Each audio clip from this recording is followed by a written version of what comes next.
5월은 가정의 달입니다. 가정이 항상 우리에게 너무나 중요하지만 5월이 되면 우리의 가정이 어떤가 돌아볼 수 있는 시간을 가질 수 있고, 또한 이 시간들을 통해서 우리의 가정이 더욱더 은혜 가운데 세워지기를 주님의 이름으로 축복합니다. 이 세상을 살아가면서 가장 힘든 것이 관계 문제다라고 할 수 있습니다. 인간관계가 우리에게 가장 힘든 문제가 되는 거죠. 남녀가 만나 가정을 이루며 사는 것도 정말 쉽지 않은 일입니다. 그렇기 때문에 요즘 세상을 보면 혼자 살려고 하는 사람들이 많습니다. 예전에는 독신이라고 했는데 요즘은 또 새로운 말이 생겨서 비혼이라고 하죠. 결혼은 하지 않는데 또 같이 사는 사람, 그것까지 포함해서 비혼이라고 하는 것 같습니다. 왜 그런 경향이 늘어날까요? 함께 책임지며 함께 사는 것은 불편하기 때문에 그냥 필요를 따라서 함께 살아가는 거죠. 정확하게 말을 하면 결혼을 해서 남녀가 함께 사는 것이 불편한 것이 아니라 이기심 때문에 상대가 불편한 것입니다. 때로는 함께 사는 것이 불편해서 혼자 살기도 하고, 그리고 상대에 대해서 책임을 지는 것 자체가 불편하기 때문에 같이 살면서 결혼하지 않는 것도 많이 보게 됩니다. 사탄이 심어놓은 이 이기심 때문에 사람들은 자신의 행복에 몰두하게 됩니다. 그런데 이기적이고 자기중심적인 그런 관계는 오래 가지 않습니다. 오늘날 많은 가정이 몸살을 앓고 있습니다. 너무나 사랑해서 결혼했는데, 서로 상대방의 매력에 이끌려서 결혼을 했는데 오래 가지 못하는 경우가 참 많습니다. 매력적인 것에, 인간적인 매력에 이끌리면 위험합니다. 인간적인 매력은 그리 오래 가지 않기 때문입니다. 이기적이고 자기중심적인 관계는 그 관계가 건강하게 이루어가지 못하는 거죠. 결혼하고도 여전히 자기중심적이라면 그 결혼은 오래 가지 못할 것입니다. 어떻게 우리는 이 이기심을 해결할 수 있을까요? 어떻게 우리는 건강한 가정을 이뤄갈 수 있을까? 그것은 이 결혼이라는 것이, 가정이라는 것이 하나님께서 최초 설계하시고 세우셨기 때문에 하나님의 그 설계하신 의도를 먼저 우리가 파악을 해야 됩니다. 그러면 우리의 결혼이 또한 바로 설 수 있는 거죠. 최초의 결혼은 하나님께서 맺어주셨습니다. 그렇기 때문에 그 결혼을 무엇이라고 합니까? 언약이라고 합니다. 결혼은 언약입니다. 그리스도인의 결혼은 언약인 것입니다. 하나님 안에서 우리의 결혼이 이루어졌기 때문에 이 언약의 개념 안에서 결혼이 세워져야 하는 거죠. 한 남자와 한 여자가 우연히 만나서 같이 사는 것이 아니라 하나님의 개입이 있었다라는 것입니다. 청춘 남녀가 만나서 뜨겁게 사랑했기 때문에 결혼한 것이 아니라 단지 하나님께서 인도하셨기 때문에 결혼을 하게 되었다라는 거죠.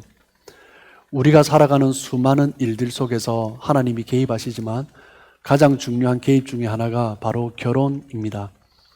그렇기 때문에 결혼은 두 사람만으로 이루어질 수 있는 것이 아니죠.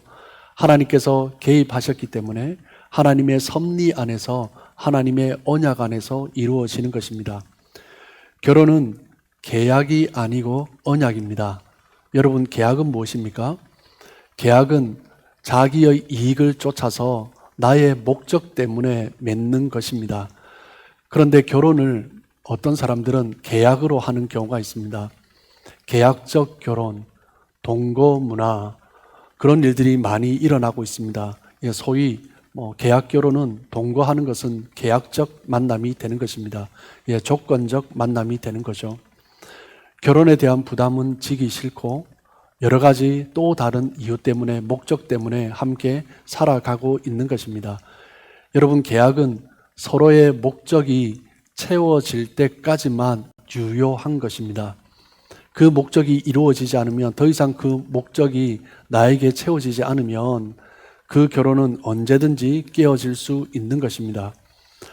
부담 없이 만나고 싶다라는 거죠. 결혼을 하게 되면 평생 부담을 지는 거죠. 부담 없이 만나는 것은 너무나 좋지만 이 부담 없이 만난다라는 것이 위험한 것입니다. 부담 없이 만나 같이 산다라는 것은 헤어지면 아무런 책임이 없다라는 거죠.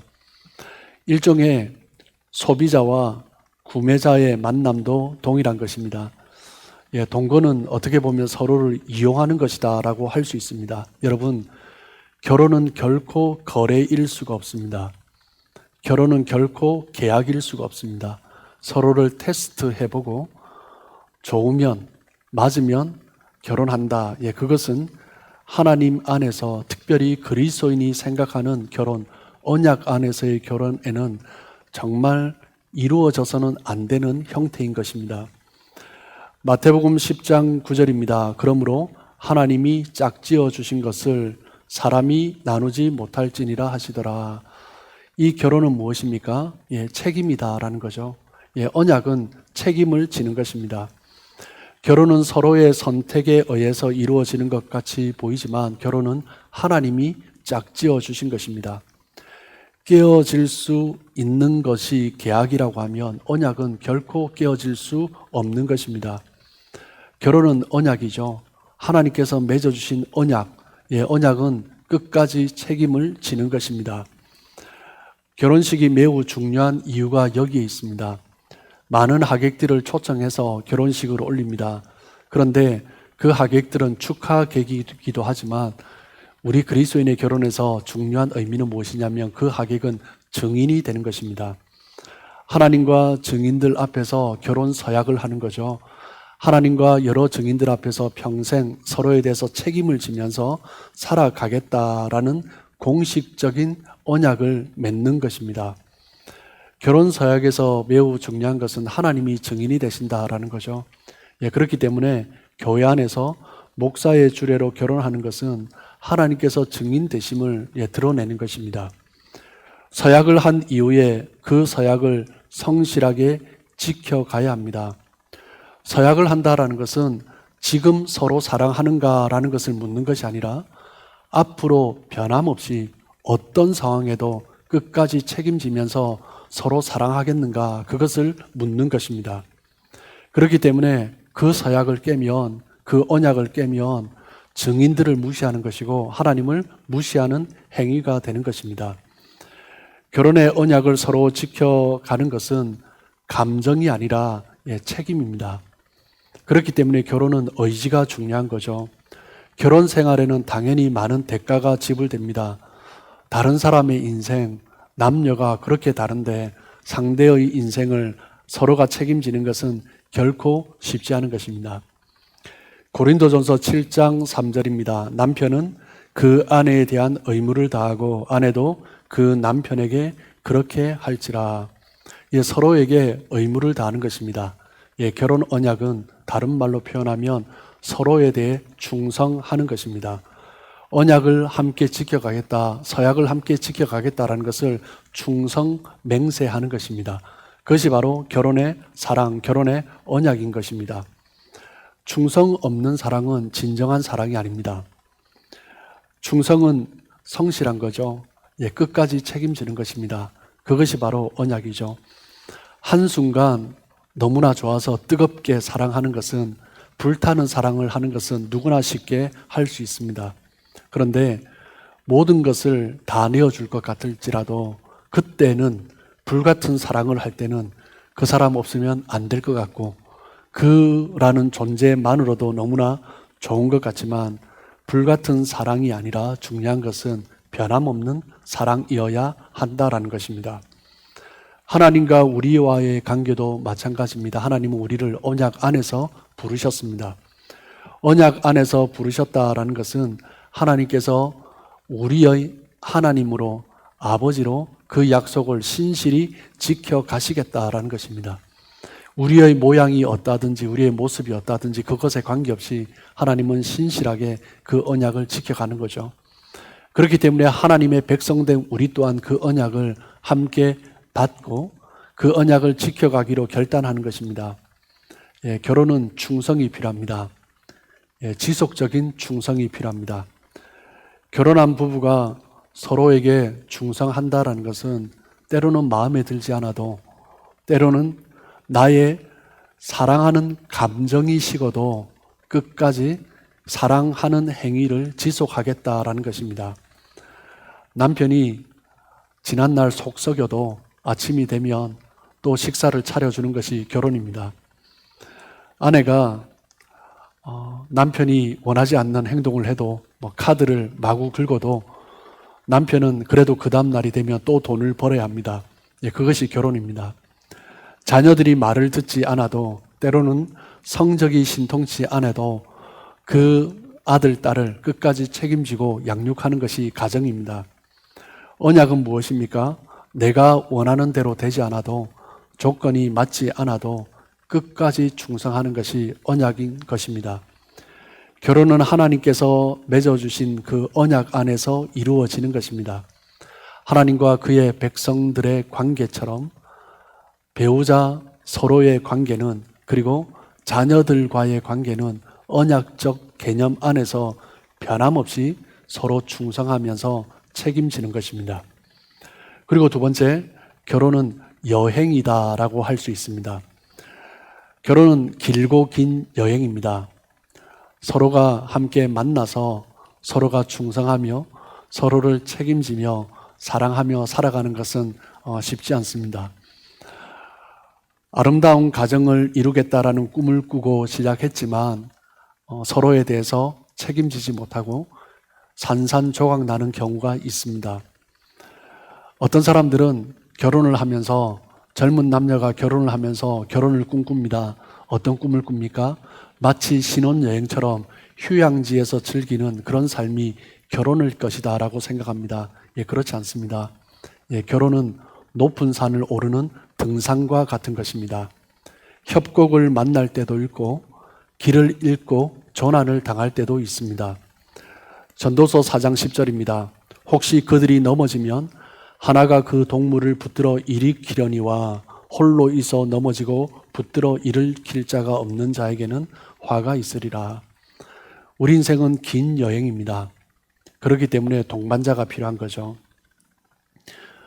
멜로 영화를 보면 젊은 남녀가, 청춘 남녀가 뜨겁게 사랑합니다. 그런데 순탄치 않습니다.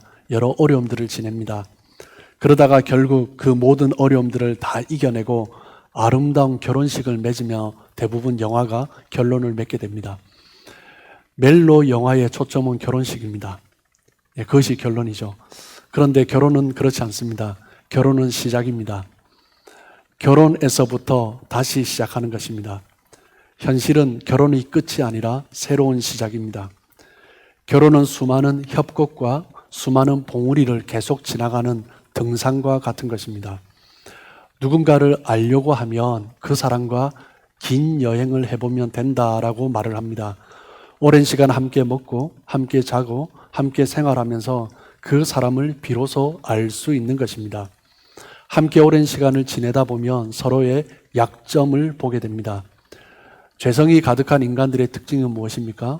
서로의 약점이 보이면 내가 상대방으로 인해서 불편하면 그 사람의 문제점을 지적하는 것입니다. 상대에게 그 약점을 고쳐줄 것을 요구합니다. 잊어버릴까봐 말해야 되는데 잊어버릴까봐 메모까지 해놓고 그 사람의 고칠 점을 지적해 줍니다. 여행을 하다 보면 어려움이 생길 수 있습니다. 그때 어떤 사람들은 자신은 보호하고 다른 사람에게 그 어려움을 전가하는, 책임을 전가하는 행동을 하기도 합니다. 그렇기 때문에 우리는 특별히 가까운 관계일수록 더욱더 조심해야 됩니다. 가깝기 때문에 쉽게 말을 합니다. 조심성 없이 말을 하는 거죠. 그러면 그 관계에 금이 가기 시작합니다. 가정에서도 마찬가지입니다. 서로 판단하면 가정에 금이 가기 시작합니다. 함께 살면 모든 것이 다 드러납니다. 약점이 없는 인간이 없죠. 그런데 가정 안에서 약점을 공격하면 살아남을 사람이 없습니다. 결혼 당시에는 사랑에 눈이 멀어서 약점이 잘 보이지 않다가 결혼을 하고 나면 그때부터 엄청난 약점들이 보이기 시작합니다. 결혼 전에는 매력적으로 보였던 것이 결혼하고 난 뒤에 단점으로 보이는 것이 얼마나 많은지 모릅니다. 그래서 많은 사람들이 결혼하고 난 다음에 속았다라는 말을 많이 합니다. 그런데 상대도 그런 생각을 한다라는 거죠. 과연 속아서 결혼한 것입니까? 그렇지 않습니다. 사람들이 모인 곳에는, 완전하지 않은 사람들이 모인 곳에는 당연히 약점이, 단점이 보이는 것은 당연한 것입니다. 우리 모두는 불완전한 존재입니다. 그렇기 때문에 우리가 함께 걸어가는 긴 여행 가운데 필요한 것은 무엇인가? 서로의 장점을 발견해 가는 것입니다. 그렇기 때문에 결혼은 보석을 찾는 여정이다라고 말을 할 수 있습니다. 잠언 31장 10절 말씀입니다. 누가 현숙한 여인을 찾아 얻겠느냐? 그의 값은 진주보다 더하니라. 아내는 보석보다, 진주보다 더 귀한 존재입니다. 결혼은 무엇입니까? 상대에게 숨겨져 있는 보석을 찾아가는 여정입니다. 하나님은 우리 각 사람에게 너무나 귀한 보석과 같은 모습들을 숨겨 놓으셨습니다. 남아공에 가면 다이아몬드를 채취하는 곳에 거대한 흙더미 속에 그 다이아몬드가 있다고 합니다. 그런데 많은 사람들이 다이아몬드를 찾기 위해서 조그만 조각을 발견하기 위해서 수많은 흙더미를 파내고 또 파냅니다. 그러면서 흙먼지를 덮어 쓰는 거죠. 그러면서 조그만 한 조각이라도 발견하면 너무나 기뻐서 어쩔 줄 모른다고 합니다. 그 많은 흙먼지를 덮어 썼지만, 고생했지만 아무리 작은 것이라도 그 보석을 발견한 순간 그 모든 어려움, 불편함들을 다 잊어버리는 거죠. 여러분, 보석은 쉽게 드러나는 것이 아닙니다. 그러나 포기하지 않고 계속 땅을 파다 보면 상대에게 있는 아름다운 보석이 보이는 것입니다. 누구에게나 숨겨진 보석이 있습니다. 남편과 아내도 마찬가지입니다. 그리고 자녀들도 마찬가지입니다. 자녀들이 속썩이고 공부도 잘 안 하고 재능이 없는 것 같아도 아이들 안에는 놀라운 보석이 있습니다. 우리 부모가 아직 발견하지 못했고, 심지어 자기 자신도 흙더미 속에 파묻혀 있기 때문에 발견하지 못한 것들이 참 많습니다. 그렇기 때문에 우리는 상대를 바라볼 때, 그리고 자녀들을 바라볼 때 하나님께서 그 안에 감추어 두신 보석을 찾는 마음으로 상대를 바라보아야 합니다. 때로는 흙먼지가 일어날 수 있습니다. 하지만 우리가 계속 찾아주고 닦아주고 계속 우리가 보호해 준다면 어느 순간 찬란한 보석을 발견하게 될 것입니다. 우리가 살아가면서 서로의 단점에, 서로의 연약함에, 흙먼지에 너무 그렇게 집중할 필요가 없습니다. 계속 서로를 세워주다 보면 언젠가는 아름다운 보석을 발견하게 되는 것입니다. 그런데 흙먼지에 집중한다면 그것만큼 안타까운 일이 없는 것입니다. 우리가 하나님 안에서 하나님께서 서로에게 그런 진주, 보석을 주셨다라는 것을 깨닫게 되면 비판의 눈이 긍정의 눈으로 바뀔 수 있습니다. 함께 사는 남편에게, 함께 살고 있는 아내에게 놀라운 장점, 강점이 있고 아직도 내가 발견하지 못한 것이 있다라는 생각을 가지면서 살아가야 합니다. 숨겨진 보석을 찾아내는 것은 결코 쉽지 않습니다. 보석을 찾는 것은 끊임없는 훈련입니다. 노력인 거죠. 누구에게나 장점이 있습니다. 이 모든 것을 볼 수 있는 방법은 우리가 복음 안에 있는 거죠. 복음은 무엇입니까? 복음은 나를 부정하고 상대를 세워주는 것입니다. 빌립보서의 말씀처럼 빌립보서 2장 3절입니다. 아무 일에든지 다툼이나 허영으로 하지 말고 오직 겸손한 마음으로 각각 자기보다 남을 낮게 여겨라 라고 말씀하고 있습니다. 상대를 높여주면 내가 낮아지는 것이 아닙니다. 상대를 높여주면 내가 함께 존중을 받게 됩니다. 행복은 멀리 있는 것 같지만 멀리 있지 않습니다. 옆에 사람을 행복하게 하면 나도 행복해지는 것입니다. 그것이 바로 복음입니다. 복음이 우리 안에 있다면 서로를 귀히 여기는 거죠. 복음을 품고 있다면 서로를 소중하게 품는 것입니다. 여러분, 가정은 결코 누가 더 잘났는가 서로 경쟁하는 장소가 아닙니다. 가정은 서로에게 사랑으로 채워주고 서로가 사랑으로 한 몸을 이루어 가는 것입니다. 가정 안에서 십자가의 복음이 이루어지기 위해서는 서로 낮추고 서로를 세워주는 섬김, 겸손이 필요한 것입니다. 그런데 많은 가정들이 그렇게 하지 못해서 서로를 바라보면서 단점을 말하고 상처를 주면서 가정이 얼마나 어려운 가운데인지 모릅니다. 여러분의 가정은 어떻습니까? 상대의 약점을 덮어주고 있습니까? 아니면 약점을 들추어내고 있습니까?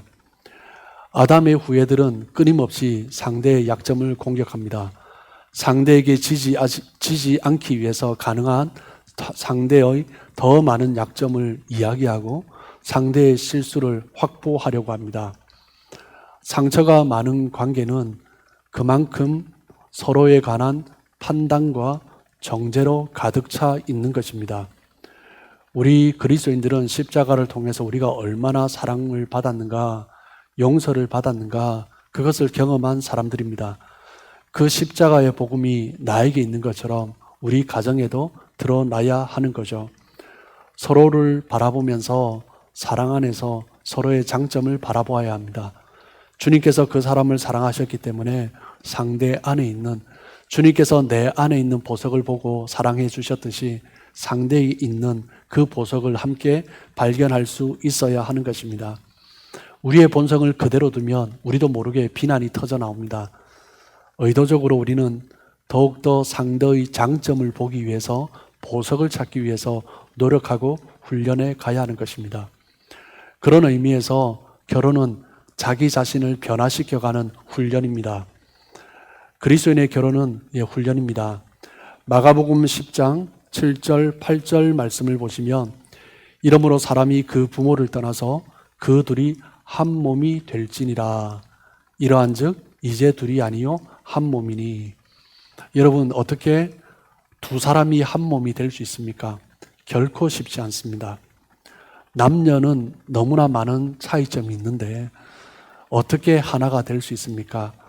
결혼을 통해서 우리에게 말씀하시는 것이 무엇입니까? 인격의 성숙을 이루어가는 것입니다. 철저하게 자기 자신을 깎아가야 합니다. 결혼은 내가 변화되어 가는 과정입니다. 결혼만큼 나를 변화시키기 위한 훈련의 장소가 없습니다. 그런데 많은 사람들이 결혼이 훈련이다라고 생각하지 않습니다. 남녀가 만나서 한 몸을 이루는데 육체적인 한 몸만을 말하지 않습니다. 서로 마음을 하나 되어 만들어 가는 것입니다.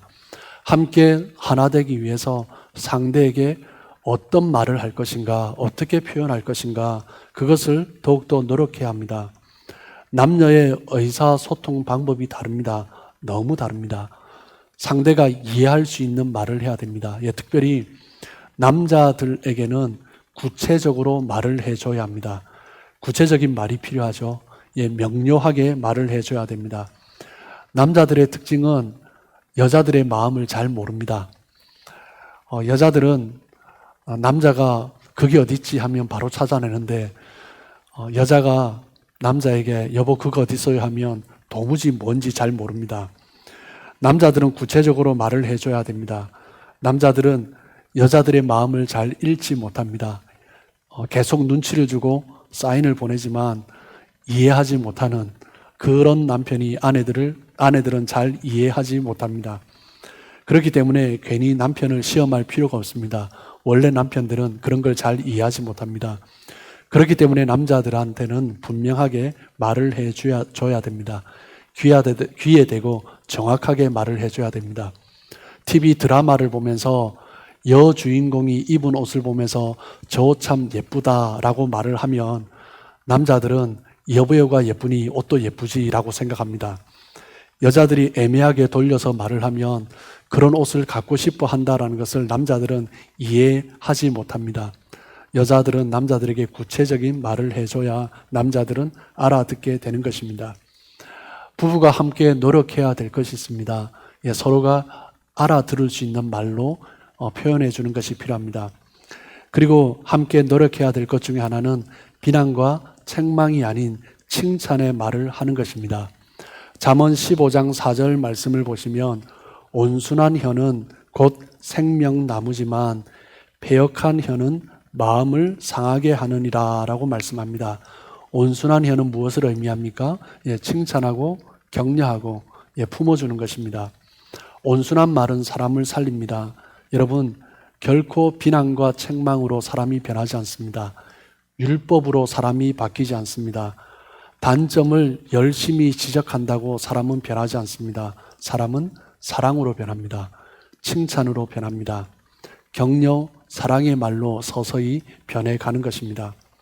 남편이 아내를 향해서 참 예쁘다라고 말을 하면 아내는 처음에 그 말을 잘 믿지 않습니다. 그런데 계속해서 당신 참 예뻐, 나이가 들어가면서도 더 예뻐지는 것 같아 라고 말을 계속 반복하면 아내는 정말 자기도 그렇게 예뻐지고 있나 라고 생각하게 됩니다. 아내도 마찬가지입니다. 남편에게 당신은 나이가 들어가면서 더욱더 멋있어지는 것 같아 라고 말을 하면 남자는 처음에는 듣기 어색하지만 나중에는 계속 듣고 싶어 합니다. 가까운 사람이 던지는 말 한마디가 얼마나 위력적인지 모릅니다. 특별히 부부가 서로에게 던지는 말은 그 어떤 말보다 가장 위력이 있는 말입니다. 우리는 거친 세상을 살아가고 있습니다. 이 거친 세상 가운데 사람들은 일어나는 일들 때문에 분노하고 원망하고 불평하면서 살아가고 있습니다. 비난이 넘쳐 흐르는 시대를 우리는 살아가고 있습니다. 모두가 힘들기 때문입니다.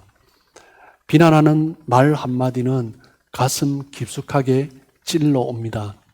마치 미사일을 공격하는 것처럼 많은 사람들이 서로를 향해서 끊임없이 미사일을 쏘며 전쟁을 하는 것 같습니다. 한 사람의 자존감이 살아나는 일에는 많은 사람의 말이 필요하지 않습니다. 서로 함께 살아가는 부부, 가장 가까이에 있는 가족, 부모의 말, 자녀의 말, 그 한마디면 한 사람이 살아나는 것입니다. 그 한마디가 자존감을 높여줍니다. 남편에게는 아내의 말 한마디, 아내에게는 남편의 말 한마디, 자녀들에게는 부모의 한마디, 그것이 그 사람들을 살리는 것입니다. 그렇기 때문에 그리스도인들은 사랑의 말, 칭찬의 말을 해야 됩니다. 죽이는 말이 아니라 살리는 말, 생명의 말을 해야 하는 거죠. 그리스도 안에서 새로운 피조물이 된 그리스도인들은 살리는 말을 해야 됩니다. 그래서 우리에게 필요한 것은 무엇입니까? 언어가 변화되어 가는 것입니다. 하나님도 표현하시는 것을 참 좋아하셨습니다. 하나님께서 우리를 향하여서 이스라엘 백성들을 향하여서 그리고 예수님 또한 그 백성들을 향하여서 사랑한다, 하나님은 사랑이시다 얼마나 많이 말씀하셨는지 모릅니다. 어떤 분들은 이 성경책을 보면서 너무 두껍다라고 말을 합니다. 무엇 때문에 이렇게 두꺼울까요? 하나님이 우리를 사랑하시는데 너무 많은 말을 하고 싶으신 것입니다. 이 성경책은 우리를 향한 하나님의 사랑의 편지의 묶음입니다. 하나님이 우리를 사랑한다라고 계속 반복해서 말씀하시는 것입니다. 그렇기 때문에 부부가 서로 사랑을 표현하는 것은 너무너무 중요한 것입니다. 저는 경상도 사람입니다. 경상도 사람들의 특징은 무엇이냐면 참 무뚝뚝합니다. 저도 저희 부모님과 전화를 한 번씩 하면 저희 아내는 고향이 충청도 쪽이기 때문에 저희 장모님이나 가족들하고 얘기하면 굉장히 오래 합니다. 그런데 저와 저희 부모님은 그냥 목소리 듣는 것으로 거의 끝이 납니다. 길어봐야 3분, 5분 안에 다 모든 것이 끝납니다. 어쩔 때는 1, 2분 안에도 통화가 끝날 때가 있습니다. 경상도 사람이 가진 생각 중에 하나는 무엇이냐면 굳이 말을 해야 되나라는 생각이 있습니다. 말을 많이 하는 것도 싫어하고 그냥 간단하게 그냥 말을 합니다. 부모님께 안부 전화를 하지만 그냥 목소리 들으면 그것으로 만족하는 거죠. 그런데 경상도 사람들의 특징은 무엇입니까? 서로 이렇게 살갑게 이야기하고 살갑게 말하는 것을 잘 하지 못합니다. 저도 그렇고요. 그런데 경상도 사람의 특징은 제가 볼 때 깊은 정이 있습니다. 의리가 있습니다. 표현하지 않아서 오해를 받을 때가 참 많습니다. 그러나 경상도 사람들은 그런 특징이 있다라고 경상도 사람은 그렇게 이야기를 하고 있습니다. 그렇지만 저도 점점 변해가고 있는 중입니다. 저희 가정에서도 물론 많은 서울 분들에 비하면 너무나 부족하지만 경상도 사람 치고는 사랑을 그래도 조금은 표현하는 축에 듭니다. 우리는 계속 노력해야 됩니다. 예, 상대의 장점에 대해서 우리는 표현하고, 아내가 맛있는 음식을 해주면 맛있다. 아내가 어떤 머리를 뭐 조금이라도 깎으면 예쁘다, 잘 어울린다. 예, 그런 말을 작은 표현이지만 해야 됩니다. 예, 남편에게도 마찬가지죠. 참 멋있어, 참 잘 어울려, 당신이 최고야. 예, 이런 말들을 계속 해주어야 합니다. 인정하는 말, 축복하는 말, 예, 그런 말들이 우리 입에 배이도록 우리는 계속 연습해야 합니다. 노력하고 훈련하지 않으면 칭찬하고 사랑하는 말을 하기 위해서 의지적으로 훈련하고 노력하지 않으면 우리는 쉽게 비난하는 말을 합니다. 정죄하는 말을 합니다. 죄성을 가진 인간의 특성이 그렇습니다. 그렇기 때문에 우리는 더 많이 노력해 가야 하는 거죠. 세상은 점점 어려워지고 있습니다. 그래서 가정을 통해서 회복되어야 합니다. 가정이 피난처의 역할을 하는 것입니다. 그러기 위해서 우리가 먼저 기억해야 될 것은 무엇입니까? 결혼은 언약입니다. 하나님께서 우리를 사랑하시는 것처럼, 끝까지 사랑하시는 것처럼 결혼은 언약입니다. 감정이나 상황에 따라 달라지는 것이 아니라 언약 안에서 서로를 향해서 끝까지 책임지고 서로에게 끝까지 충성하는 것이 결혼입니다. 결혼은 긴 여행임을 기억해야 됩니다. 때로는 높은 산을 오르는 것처럼 힘들 때가 있습니다. 네, 그럴 때 함께 발을 맞추어 간다는 것이 불편할 수도 있습니다. 하지만 나에게 있지 않은 상대방에게 있는 그 장점을 찾으며 함께 걸어갈 때 서로에게 큰 힘이 되는 것입니다. 그리고 결혼은 훈련을 통해서 만들어져 가야 합니다. 결코 결혼식으로 모든 것이 이루어지는 것이 아닙니다. 남자와 여자는 너무나 다르기 때문에 서로를 향하여서 서로를 이야기해서 구체적으로 표현해야 합니다. 그리고 무엇보다 서로에게 사랑과 칭찬과 격려의 말을 해야 됩니다. 그렇게 노력해 갈 때 하나님께서 기뻐하시는 아름다운 가정을 이루어갈 수 있는 것입니다. 여러분, 저와 여러분의 가정이 하나님 주신 그 축복 가운데 기쁨과 즐거움을 가득 누리며 살아가는 복된 가정 되시길 주님의 이름으로 축복합니다.